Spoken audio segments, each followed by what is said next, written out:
Sejam bem-vindos ao meu canal. Eu sou a Eliane e no meu canal eu vou falar sobre literatura e arte. Se você gosta desses assuntos, então fique comigo. Bom, hoje eu vou falar sobre um autorretrato, vou fazer análise de um autorretrato de Albrecht Dürer. Mas antes de começar, dê o seu like se você gostar, seu dislike se você não gostar, ative o sininho para receber notificações dos próximos vídeos e inscreva-se no meu canal. Gente, comente aqui embaixo, faça seu comentário, porque para mim é importante saber sua opinião. E se você achou que estava muito bom, que você gostou, então compartilhe com seus amigos, isso ajuda no meu canal. Bom, o Albrecht Dürer, né, foi um dos mais importantes artistas, pintor, gravurista do período do Renascimento alemão. Ele nasceu em Nuremberg em 1471, né? Ele era filho de um ourives e começou muito cedo a pintar e a desenhar, né? Bom, esse autorretrato dele, que nós vamos analisar, é muito importante para a história da arte, né? Porque muda muitos aspectos. Nós estamos no Renascimento, né? Depois da Idade Média, né? E o que acontece? Nesse autorretrato, ele já muda todos os parâmetros da época, porque essa pose de frente frontal não se usava para retratos de pessoas, mas só para retrato de Cristo, né? Para a imagem de Cristo, né? Então, geralmente Cristo abençoando e tudo mais. E ele se coloca, né, como um ícone, né? Isso e também ele se coloca ali com um autorretrato muito realista, né? Ele desculpe, ele já tinha feito outros autorretratos. Aliás, ele fez um com 13 anos de idade, né? Que ele fez na época que trabalhava com o pai dele, como ourives, né? Que o pai era ourives, né? Ele faz com a ponta de prata, né? E essa técnica não permitia correções. Então, a gente vê esse retrato em que ele faz... ele está com 13 anos, está com gorro, cabelo desalinhado, mas está muito bem feito. Mas ele está de meio perfil, né? E esse retrato, esse desenho é um dos primeiros desenhos infantis que chegaram até nós, né? Um dos primeiros, né? Ele fez também outro autorretrato em que ele está com uma flor de cardo na mão, que era uma flor considerada afrodisíaca, que ele deu para a noiva dele, né? E esse outro autorretrato, com 26 anos, né? Isso foi 2 anos antes de ele dele pintar, né? O autorretrato que nós vamos analisar. Nesse, ele está muito bem vestido com um nobre e tudo mais, com uma luva muito cara, né? E ele se coloca, né, ao lado de uma paisagem na janela, a paisagem italiana. E nesse retrato ele coloca todo o seu domínio da técnica. Inclusive ele coloca essa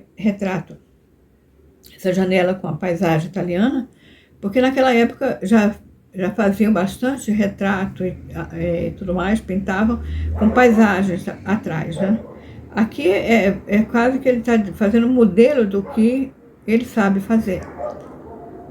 Mas com 28 anos ele pinta esse impressionante autorretrato, muito realista, né? Que olha pra gente, eu acho assim impactante, né? Ele realizou com bastante maestria, né? Nós vemos então uma pintura que ele fez com fundo escuro, destaca muito a luminosidade da face dele, né? As suas bochechas são lisas, né? E também, né? Ele tem uma imagem de um homem muito bonito, né? Sua pequena boca é emoldurada por um cavanhaque, uma barba aparada e um bigode com as pontas curvas. Em 1500, quando ele pintou esse quadro, né, ainda não existiam espelhos planos. Então ele pintou olhando no espelho convexo, porque quando eles faziam o autorretrato, eles se olhavam no espelho, né? As linhas do cabelo dele são tão realistas que as linhas dos cabelos mais brilhantes, mais claros, entrelaçam com os mais escuros, né? Em cada mecha é impressionante a realidade, né? Que muitos colegas rivais dele nessa época achavam que ele tinha algum pincel diferenciado, né? Ele está vestido com um casaco muito rico, forrado de pele. E a maestria com que ele pinta cada pelinho do casaco, né? É tão impressionante que dá a impressão que se você tocar vai sentir a textura, né? A textura. A mão dele, ele também coloca muito realista, com as veias aparentes e tudo. E ele está no ícone do Cristo, está sempre abençoando com a mão. Mas ali ele está apontando para o próprio coração, né? E os olhos, né? Esverdeados, né? Cinzas esverdeados. Ele olha, né, para o espectador, como eu já disse, né?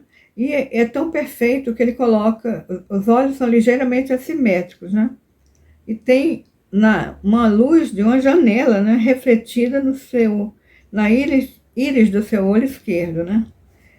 Esse retrato, né, esse autorretrato, mostra um homem da Renascença. Ele era um humanista, né? Ele estudava matemática, filosofia, né? E ele muda um pouco certas regras que tinha até ali. Geralmente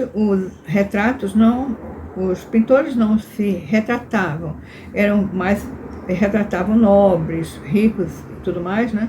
Mas o autorretrato eles não faziam. Geralmente quando eles queriam se retratar, eles se colocavam em alguma cena, né?